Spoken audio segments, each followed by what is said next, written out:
That's good. Thank you, thank you, thank you. Here, take this, and I hope you have a good day. Oh, hi there. Didn't see you there. Just got here in time for today's video. She should be pulling up any minute now here, I think. Anyway, we've got some time to catch up. So, if you were here before, this is a follow-up to the Queen of Steam video, where last time we focused on Miss Daylight from Southern Pacific, who was kind enough to drop me off here after some negotiations with her caretakers and Union Pacific thanks to 4014. We covered Miss Daylight's history and why she was called the Queen of Steam, and where she currently calls home. Can you hear it? Off in the distance? That's her other claimant to the Queen of Steam title. She's almost here. Spirit of Roanoke, her official name being Norfolk and Western 611, is the sole surviving example of the Norfolk and Western Class J484 type Northern Streamline steam locomotives. She was built in May of 1950 at Norfolk and Western shops in Roanoke, Virginia. She was one of the last passenger trains to operate on the main line before Amtrak took over running passenger services for the United States, and the freight companies began fighting over ownership over the tracks that stretched across the country. She represents a pinnacle of American steam locomotive design and implementation. Her routes included going as far as Norfolk, Virginia to Cincinnati, Ohio. She dutifully pulled Southern Railway's passenger lines as well through the Blue Ridge Mountains between Monroe and Bristol, Virginia, before she was retired from serving in the passenger fleet in 1959. Following her retirement, she was given a home at the Virginia Museum of Transportation, where she received the heartbreaking news that she was, in fact, the last of her kind. 23 years into her retirement, she was greeted by the successors to her former company, Norfolk Southern, and found herself fully restored in 1982. She became the star of the mainline steam program representing her new company, pulling excursion trains to Florida in the far south, New York to the north, and out west to Illinois and Missouri both. Unfortunately, this is where my deep-seated loathing for corporate meddlers that are known as insurance companies comes into play. For you see, everything was going fine until in late 1994, Norfolk Southern retired Miss Roanoke once again due to the cost of the liability insurance that they had to pay these insurance companies costing too much. So, they once again retired her. Remember this is important for later. From 1994 to 2013, Miss Roanoke remained in her home at VMT, when she was later on brought into the North Carolina Transportation Museum, and after a year's hard work in 2014, later in 2015, she was fully restored once again under the Norfolk Southern Company as part of their 21st Century Steam program. The program came to its conclusion in 2017, though this time, rather than retiring Miss Roanoke for an undeserved third time, she's been operated by VMT independently, performing excursions and traveling as a museum, spending time at the North Carolina Transportation Museum and at the Strasburg Railroad in Strasburg, Pennsylvania. Her history and years of service to her communities has given her high commendations, being declared a National Historic Mechanical Engineering Landmark by the American Society of Mechanical Engineers in 1984. She was later declared as the official steam locomotive of the state of Virginia by the Virginia General Assembly in 2017, and was added to the Virginia Landmarks Register by the Virginia Department of Historic Resources in 2023, before being listed on the National Register of Historic Places in 2024. I'll be honest, I'm not all too sure on how a train can be a landmark or a historic location due to, well, being a train, but I suppose that's just part of Miss Roanoke's charm and yet another reason why she bears the title Queen of Steam. I think this is a good point where we can talk about some of the strengths Miss Roanoke has that makes her so unique. But before we do, I'd like to say that if you like what I do and you want to see more, hit that subscribe button and ring the bell. It would mean a lot to me, and you wouldn't miss any future content that I put out.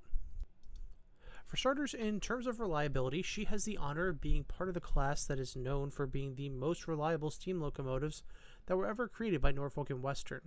She was built to handle the rise in passenger traffic over the Blue Ridge Mountains, which are really known for their steep grades that make going at a constant speed in a locomotive very difficult. She has 70-inch driving wheels, and her strength allows her to dish out 80,000 pounds of force in traction. Her Timken roller bearings on her drivers and tender axles enable far smoother running than her contemporaries and competitors, along with far quicker acceleration. In terms of horsepower, her strength is the equivalent of 5,100 horses. On average, she was able to maintain a speed of 40 miles an hour on her home turf that featured highly mountainous terrain. Although on flat terrain, with 15 cars, she could easily clock 110 miles per hour.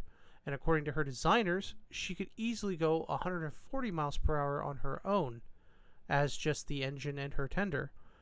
Though, unfortunately, she has not had the chance to try it, which is truly a shame because if she was given the chance, she would become the world record holder for the fastest steam locomotive, breaking the LNER Mallard's record of 126 miles per hour. This next section is going to talk about events that happened on Miss Roanoke's record that me personally I found rather interesting and I wanted to include here. One of these large events that I believe is, one of the highlights of her career was when Miss Roanoke was joined by her sister, 613, with the Eisenhower Special on September 24th, 1952.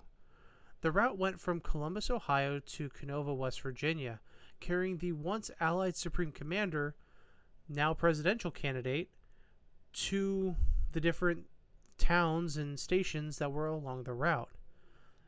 Eisenhower would later on win the presidential election after this. 7 weeks later. Another thing that we should discuss is, frankly, in the nicest way I can put it, the string of bad luck that plagued Miss Roanoke during her time with Norfolk and Western. You see, as much as I have a deep-seated loathing of insurance companies, given the history of screwing over the little guy they tend to have, when I look at her record of accidents, oh my god, I could understand why their successors, Norfolk Southern, retired her, given that the insurance companies must have been charging highway robbery for her liability rates. Here are a couple of examples of the list of accidents that she had happen while she was under the service of Norfolk and Western. December 2nd, 1950, struck a Ford automobile at a railroad crossing near Franklin Furnace, Ohio. May 14th, 1952, crashed into a tractor-trailer truck loaded with ice cream at a railroad crossing in South Point, Ohio. There was no damage listed to Miss Roanoke, though it was noted that she was covered in ice cream, and as such, she continued on her trip to Cincinnati. June 20th, 1953, struck a bakery truck crossing a railroad section in Chattaroy, West Virginia, resulting in the driver of the truck being injured. And then 4 days later, on June 24th, she struck another tractor-trailer at a crossing near Ironton, resulting in her nose being dented and her front footstep being crushed.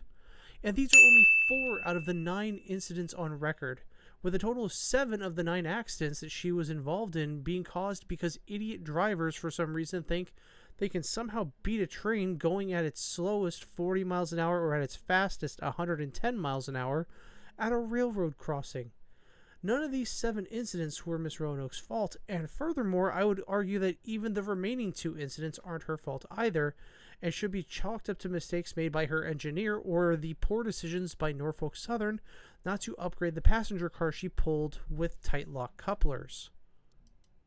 Like, seriously, the only other ladies that I can think of that had this huge of a streak of bad luck are Miss Yamato or Miss Porter, the former being constantly subject to Allied air attack and mechanical breakdowns that required extensive time in port and ultimately ended up with her getting turned into a coral reef, and the latter nearly killing President Franklin Delano Roosevelt when she was supposed to be protecting him on his way to the conference at Yalta. But that's enough about shipgirls. We're here to talk about Miss Roanoke, though if you want me to talk about shipgirls as well, I'd be more than happy to. Just let me know in the comments. Anyway, now we're going to get into my personal thoughts on Miss Roanoke. Just please note, I'm going to put a little notice here. This is my unfiltered, opinion. When it comes down to the way she looks and, the general design that she has and just stats-wise, she definitely deserves the title of Queen of Steam, without a doubt. Not putting anything down on Miss Daylight, she deserves the title as well, but I can definitely understand why there is 2 camps here saying that, one train is the Queen of Steam, no, the other train is the Queen of Steam. They both deserve it. They're both just beautiful pieces of American engineering that have held to the test of time. Both of them went through lengthy retirement periods, And thanks to people who cared about them, along with just frankly being built very well, resulted in them being reactivated and pulled out of retirement to continue doing service for their communities. And ultimately, I think that's what you want as a train. You want to be useful. The old, Sir Topham Hatt, the 3 R's, not reading, writing, and arithmetic. It's, being responsible, being really helpful, and being really useful, I think it was. I'll have to double check that. It's been a while since I watched that movie, but me and Lamia did, but that's another thing. Anyway, back to Miss Roanoke.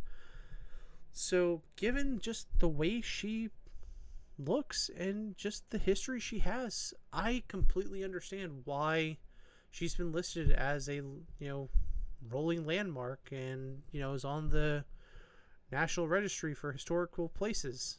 Like, she deserves it. If any train deserves it, she does. Anyway, thanks for being here with me and Miss Roanoke. We appreciate you coming by and spending time with us.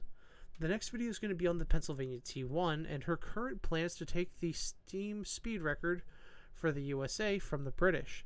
And if you don't want to miss that, like I said earlier, make sure to subscribe and ring the bell. It means a lot to me. Have a good day.